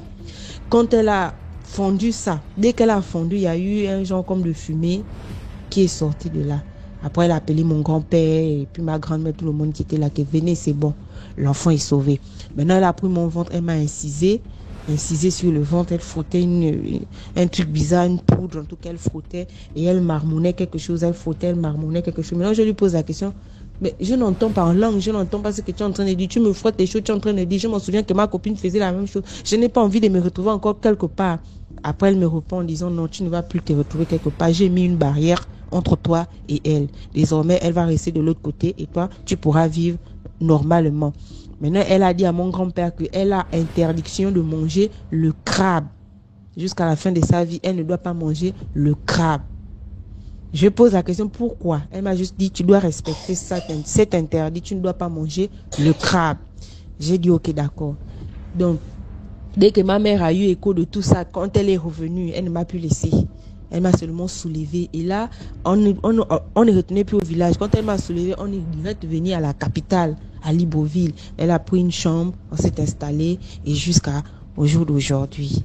Par contre, j'ai brisé cet interdit parce que quand je me suis convertie, et je me suis rendu compte que ce sont des choses mystiques qui n'ont rien à voir avec la religion. J'ai brisé cet interdit, j'ai mangé le crabe et depuis que je mange le crabe, je n'ai rien. De toute façon, elle est morte, je ne la vois pas et je ne la reverrai plus. Peut-être dans le monde nouveau, mais maintenant là, non. Donc c'était juste ça. Je te dis bonsoir à toi et à toutes les personnes qui vont écouter mon histoire. Je sais que l'histoire était un peu longue, mais ça... C'était important de jouer ça. Donc, s'il vous plaît, laissez des commentaires. Dites-nous d'où vous regardez la vidéo. C'est simple que ça. Donnez en commentaire l'histoire qui vous a touché, celle que vous n'avez pas aimée. Non, celle que vous n'avez pas aimée. Et dites seulement celle que vous aimeriez qu'on améliore. Peut-être la façon de raconter, peut-être la façon et tout. Donc, expliquez ce que vous pensez en commentaire. Donc, on va passer à la 7e histoire. Bonsoir, en fait, l'histoire date d'il y a peut-être 15 ans. Je crois 15 ans ou 17 ans. Je faisais première à l'IPO. On habitait un quartier dont je vais taire le nom parce que peut-être les gens risquent de reconnaître. Mais le quartier, c'était quand même à Douala. Donc, du coup, on a des maisons en location qui sont toujours, parce que c'est toujours le cas, on a des maisons en location dans ce quartier-là de Douala. Et ma maman avait loué, il y avait un locataire qui avait pris derrière quoi. C'était une famille normale en apparence, avec le papa qui était un forestier et la maman qui était maman au foyer et avec leurs 2 enfants. Dans leurs 2 enfants, il y avait un qui était l'enfant du couple, ça veut dire dans le couple, et l'un était un enfant que le monsieur avait fait dehors. Donc du coup c'était des enfants normal, bon, à première vue. Donc il n'y avait pas de souci. Sauf qu'il y avait l'aîné. Et quand même vrai que Amine était un peu bizarre, mais bon, pas plus que ça. Donc, l'appartement était situé dans un couloir. À la fin du couloir, et il y avait la chambre de ma petite soeur. La fenêtre de la chambre de ma petite soeur donnait dans le couloir. Donc, à chaque fois que l'enfant rentrait peut-être des classes, ou bien qu'il rentrait, il était dans le couloir. Il toquait toujours parce que ma soeur, comme elle la prenait dans sa chambre, il toquait toujours, il disait toujours à ma soeur. Et dès que ma soeur ouvrait, voir que c'est lui, oh, tu es ma femme, tu es ma femme, tu es ma femme, tu es ma femme, tu es ma femme. Bon, ma petite soeur ne prenait pas ça au sérieux. Ouais, c'est un enfant et tout, et tout, et tout, et tout, et tout.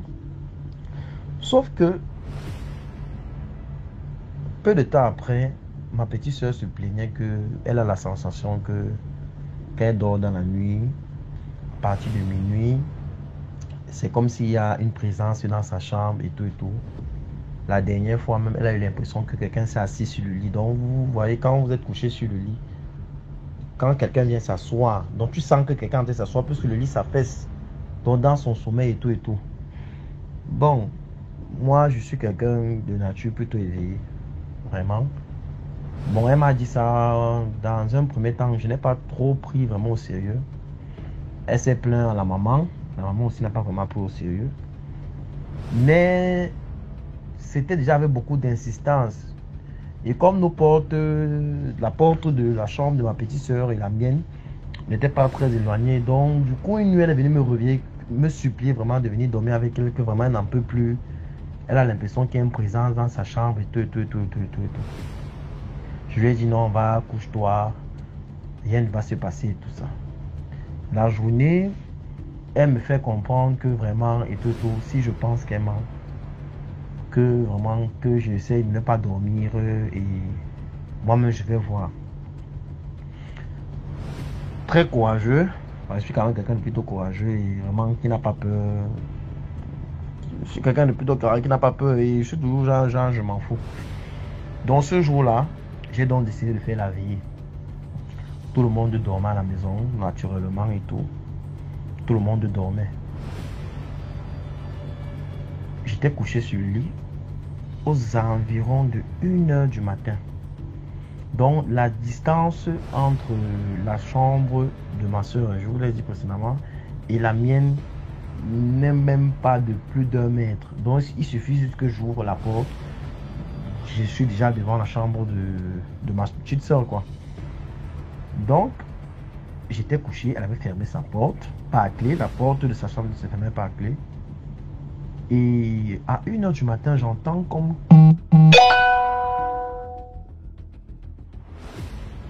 donc quelqu'un qui ouvre le poignet, quoi. Donc la porte s'ouvre, prac. Donc dès que la porte s'ouvre directement, donc instantanément, donc c'est même pas, donc je sais pas, plus c'était quelque chose que j'avais dit que non, je vais veiller, que je vais aussi voir la chose. J'ai vu, donc j'ai senti, on a ouvert la porte. Quand on a ouvert la porte, en une fraction de seconde, j'ouvre la mienne, je me retrouve devant sa porte, je la trouve couchée, tout effrayé en me disant tu as vu que je te disais la vérité, voilà.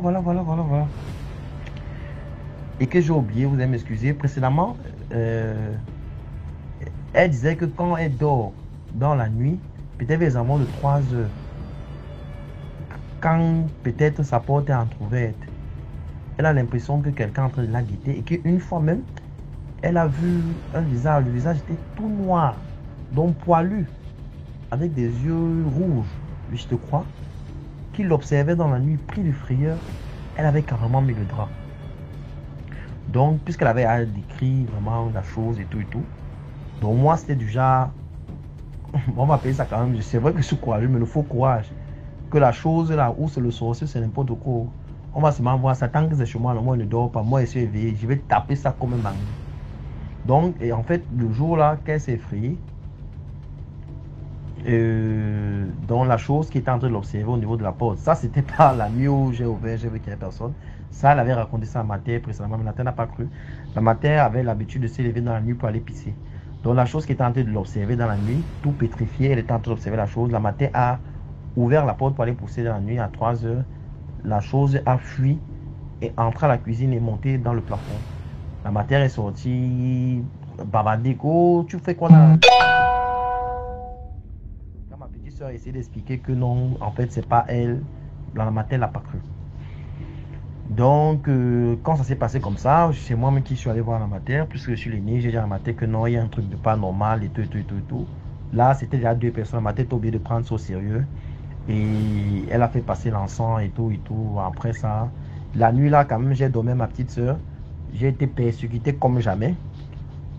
Donc la nuit était vraiment pas tranquille. J'ai été persécuté comme jamais. Mais après, c'est passé. Quelques années plus tard, ils ont même déménagé. Donc les locataires qui avaient déménagé, je crois peut-être 3 ans plus tard, je rencontre la dame Andokoti. Donc la dame Andokoti, je la rencontre tout naturellement. Oui, c'est comment et tout. On se salue, un ancien locataire qui a vu son jeune bailleur et tout. C'est là où, quand je la rencontre, la dame, tout naturellement, elle me dit, est-ce que tu sais que vraiment, voilà. Donc apparemment, elle m'a dit que c'est le fils aîné de la dame, dont le fils aîné, dont le fils à son mari était un sorcier. Apparemment, on l'avait initié depuis le village. Quand ils ont déménagé, ils sont partis habiter à Niala. Et l'enfant passait le temps à aller faire les couches de nuit. Donc l'enfant passait le temps à faire les couches de nuit à la femme de son père, quoi. Et comme c'était une bêtise et une marche, ils sont arrivés au village. Ils se sont rendus compte que c'est l'enfant là qui est sorcier et qui passe le temps à lui faire les couches de nuit. D'où on a directement fait le rapprochement que donc pendant que ma petite était persécutée, le petit enfant qui passait le temps a dit que non, tu es ma femme ou tu seras ma femme. Donc ce n'était pas des paroles en l'air, c'était un petit sorcier. Donc pour dire que vraiment, on a l'habitude de dire ici là que dans les bailleurs et tout, il y a aussi des locataires vraiment qui ne sont pas faciles. Donc voilà donc l'histoire. Donc ça veut dire que la chose qui venait persécuter ma soeur dans la nuit là, c'était ce petit garçon là qui était initié dans la sorcellerie depuis son enfance au village, puisque son père l'a récupéré au village. Et que après les années, on a compris la vérité parce que sa mère m'a tamponné en deux côtés et elle m'a expliqué que voilà, on s'est rendu compte que c'est l'enfant qui fait la persécution. Et justement, pourquoi? Parce que quand ils ont déménagé, il n'y a plus jamais eu ce genre de persécution. Ma petite soeur n'a plus jamais eu de problème. Elle est partie après et jusqu'aujourd'hui, ceux qui sont dans la maison n'ont pas de problème. Donc c'est un peu ça la petite histoire. Wow. Est-ce que vous vous rappelez la dernière fois, il y a quelqu'un qui a raconté l'histoire de truc de que tu as ton enfant et puis les gens viennent dire oh, ma femme ici là, c'est mon épouse, c'est mon mari, c'est mon ceci. Et que c'était dangereux. Donc je pense que l'histoire aussi vient aussi ajouter un plus sur cette histoire là. Donc on va passer à la prochaine histoire, mais avant, laissez un like, likez la vidéo, partagez, commentez.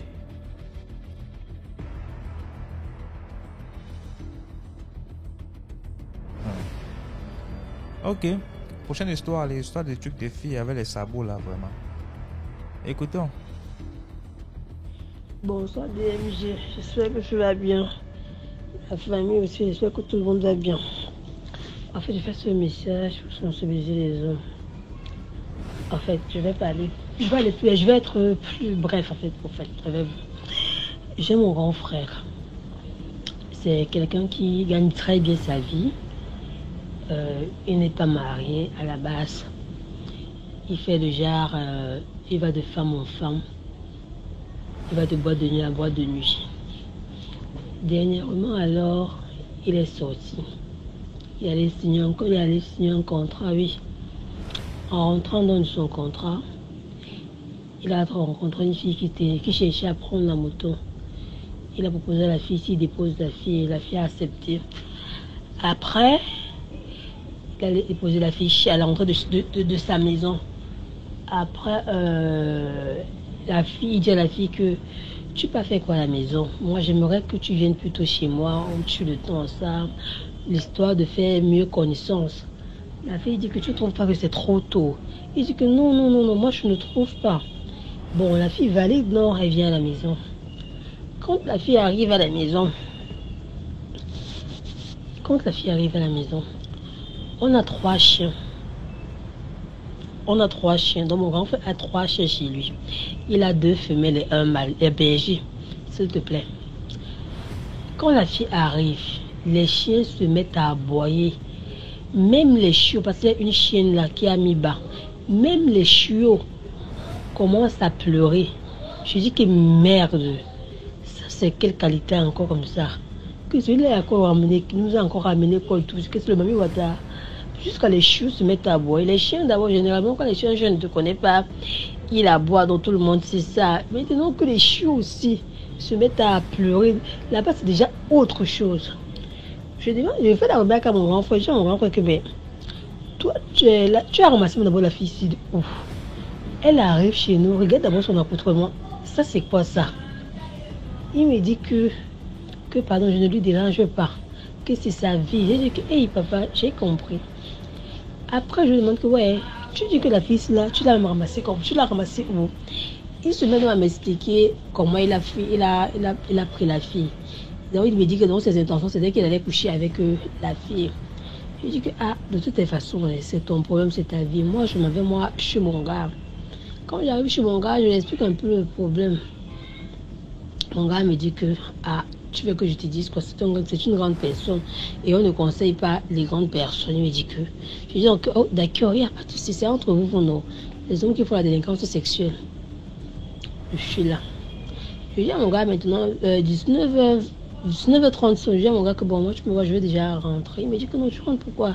Je dis, je vais rentrer chez moi, je vais voir mon frère. Il me dit que ton frère est là-bas avec une femme. Dans l'est là-bas, il avait sa copine. Donc, je dis que, non, moi je veux rentrer. Il me dit que non, ne rentre pas. Je valide, non, je reste là avec mon gars. Je passe la nuit. Le matin arrive, je m'en vais. Je dis à mon gars qu'il faut qu'on me rentre à la maison. Tu peux pas donc me déposer ou bien tu peux pas dire dans mon travail. Il me dit qu'il ne travaille pas aujourd'hui, qu'il va me déposer. Je dis que d'accord. Quand j'arrive, je comprends les bruits dans la maison. Donc les gens comme si c'est quelqu'un qui est en train de jeter quelque chose, des choses. Tu vois un peu, non? Quand j'arrive, je dis que mais ça c'est quoi ça? Moi mon premier réflexe c'était peut-être qu'ils sont de faire le truc là, tu comprends un peu. Donc peut-être c'est l'excès de plaisir qui fait en sorte qu'ils jettent un peu les choses un peu de partout. Après mon gars dit que non, il faut un peu essayer de regarder, peut-être dans de l'abattre, peut-être quelque chose là-bas. Je dis que vraiment l'histoire c'est terrible. Moi je ne veux pas voir mon frère nu. Et lui aussi, je veux pas aussi que mon gars voie aussi la fille là nu. Donc du coup ça balance un peu de tous les sons dans ma tête. Après je dis bon, on va faire avec hein. J'ouvre la porte. Merde. C'était pas non. Mon frère était devenu fou. Il portait mes caleçons sur sa tête, ma perruque, machin, un trou. Je dis que ça, c'est encore quoi ça? Je demande à mon gars, pardon, fais un peu la porte. C'est encore quoi ça? Qu'est-ce qui s'est passé dans la maison? Qu'est-ce qui n'a pas marché? Il commence souvent à dire que talon, sabot, talon, sabot, talon, sabot. Je dis que talon, sabot, ça veut dire quoi? C'est quel langage encore que tu veux me sortir comme ça? Un matin, en fait, c'est pas matin, mais je dis juste matin comme ça parce que je ne veux pas appeler son nom. Un matin, il comprend. Talon, sabot, talon, sabot. Puisque mon grand frère, quelqu'un qui gagne un peu bien sa vie, il est, savez comment, il est inspecteur de douane. C'est là que ma mère dit que ça va l'apprendre. Que des choses que vous aimez passer votre temps à chercher les femmes là, ça va vous apprendre. C'est là que mon père dit que ce n'est pas le moment de dire que ça va l'apprendre. Il faudrait qu'on trouve une solution. On a fait tout et pour tout. Même moi chez les marabouts, ici à Douala, ça n'a pas donné. Il a fallu qu'on aille au Bénin. C'est au Bénin qu'on a pu soigner mon grand frère ici. Jusqu'il est devenu un peu comme il est là maintenant, que il est lucide. C'est vrai que parfois de temps en temps, tu entends souvent dire talon, sabot, talon, sabot. Donc parfois il se saute, non, il se rappelle de ça. Donc ça, il commence à dire talon, sabot, talon, sabot. Donc du coup, c'est pour dire aux hommes que quand on voit une fille en route, c'est pas bien, il faudrait pas juste la mener dans la chambre. Ce n'est pas ça. Il faut apprendre d'avoir étudié la personne. Il faut chercher à connaître qui j'ai en face de moi. Voilà. Merci beaucoup pour l'histoire.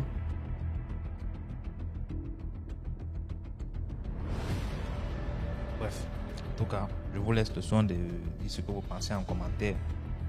Moi, je réserve mon commentaire. On va passer à la 9e histoire.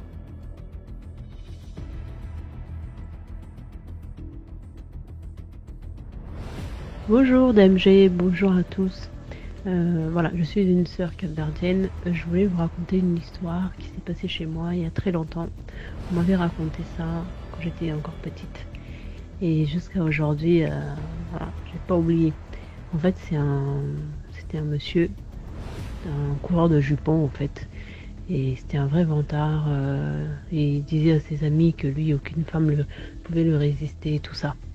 Donc un matin comme ça, il est avec son groupe d'amis. Et puis il y a une fille qui apparaît comme ça, qu'on n'avait jamais vue. En fait, juste pour vous expliquer le Cap-Vert, en fait, pour ceux qui ne connaissent pas, ce sont des petites îles, en fait, juste pas loin du Sénégal, en fait, c'est des petites îles. Donc en fait, dans les petites îles comme ça, on se connaît un peu tous, en fait. Donc on savait que cette fille-là, personne ne l'avait jamais vue. C'était une fille parfaite, quoi, une bombe. Et donc lui, il dit à ses amis, vous allez voir que moi, cette fille-là, je vais réussir à sortir avec elle. Donc c'est comme ça qu'il se lève, il va parler avec sa fille. La fille accepte. Donc c'est comme ça que il est tout content, il se la pète et tout ça. Donc il fait le tour de la capitale, parce que voilà, encore une fois, c'est une petite île, en fait, c'est des petites îles. Et là-bas, pour faire le tour de la capitale, il te faut une journée, tu vois. C'est pas très grand. Donc du coup, il se balade partout avec la fille. Et la fille lui répète à plusieurs reprises que avant minuit, il faut qu'elle soit partie. Mais lui, voilà, il avait déjà fait son plan, voilà, de passer la nuit avec elle et tout ça. Donc il prêtait pas attention. Donc ils sont partis, ils ont fait tout le tour de la capitale. Le soir, ils l'emmènent en boîte de nuit, voilà. Et puis vers 22h30, la fille lui dit, bah viens, on va chez toi. J'ai envie qu'on se retrouve tous les deux. Donc voilà, hein, il est tout content. Donc il emmène la fille chez lui. Donc ils sont là, posés et tout. Puis après ils commencent à faire ce qu'ils avaient à faire. Et puis vers minuit comme ça, ils se rendent compte que la fille se transforme. Ça devient maintenant comme si c'était un robot en fait. Elle a plus de chair, voilà, elle se transforme littéralement. Donc c'est comme ça qu'il sort en courant. Il sort en courant et dès qu'il voit des gens dehors et tout, il était tellement choqué. Il raconte ce qui s'est passé. Et en fait, chez moi, on dit que lorsqu'il t'arrive une histoire comme ça, il ne faut pas raconter tout de suite. Il faut attendre voilà, quelques jours avant de raconter pour éviter que tu meures ou que tu deviennes fou. Et en fait, lui, il était tellement choqué, il ne s'attendait vraiment pas. Du coup, il a raconté tout de suite, ce qui fait qu'il est devenu fou. Depuis ce jour-là, il est devenu fou. Bon, maintenant, c'est un vieux monsieur, hein, mais il est devenu fou. Et donc voilà, c'est dire aux hommes qu'il faut faire très attention, il faut apprendre un peu à réfléchir avec sa tête, et pas avec l'autre cerveau, parce que voilà, on ne peut pas sauter comme ça sur tout ce qui bouge, parce que dehors, malheureusement, c'est très dangereux, on ne sait pas ce qu'il y a dehors. Donc les hommes, faites très attention, même si vous avez une belle gosse, voilà. Ne plongez pas tout de suite comme ça. Faites attention et puis oui, merde, alors arrêtez de draguer tout ce qui bouge. Faites attention à vous, voilà. Donc attention. Réfléchir avec sa tête et non avec son pied. C'est mieux, hein. C'est mieux comme ça. Et comme je disais, avec on a un truc pareil, là, c'est pas du tic au tac. On prend le temps d'abord d'analyser avant de se mettre à bavarder. Hein? C'est comme ça qu'on finit par mourir. Merci de liker. On va jouer la dernière histoire. Merci de liker déjà. Liker la vidéo. Mais je sais que je suis convaincu qu'il y a des gens qui ne savent même pas où on like la vidéo sur YouTube. Et c'est simple. Il y a regardez seulement bien l'écran du téléphone. Là, vous allez voir un petit pouce comme ça là. Tu cliques dessus. Il y a même un autre qui est comme ça là. Ça veut dire que tu n'aimes pas. Et tu peux aussi cliquer dessus. Il n'y a pas de problème. Il faut seulement participer, c'est tout. Donc. La dernière histoire aussi. Bonjour DMG, bonjour à tous. Encore une fois, je vais vous raconter une petite histoire. C'est très court. C'est mon oncle qui me l'a raconté. En fait, dans mon quartier, il y avait une dame. Voilà, on savait tous que c'était une sorcière. Et d'ailleurs, on avait peur de s'embrouiller avec elle parce qu'on avait peur que le soir, elle revienne pour nous faire du mal. Parce qu'on avait déjà raconté des petites histoires comme quoi elle se transformait le soir pour venir effrayer les gens. Donc c'est comme ça que moi, mon oncle, il se laisse pas du tout faire. Il s'est embrouillé avec elle, il a insulté et tout ça. Et puis il est parti sur la plage avec des amis.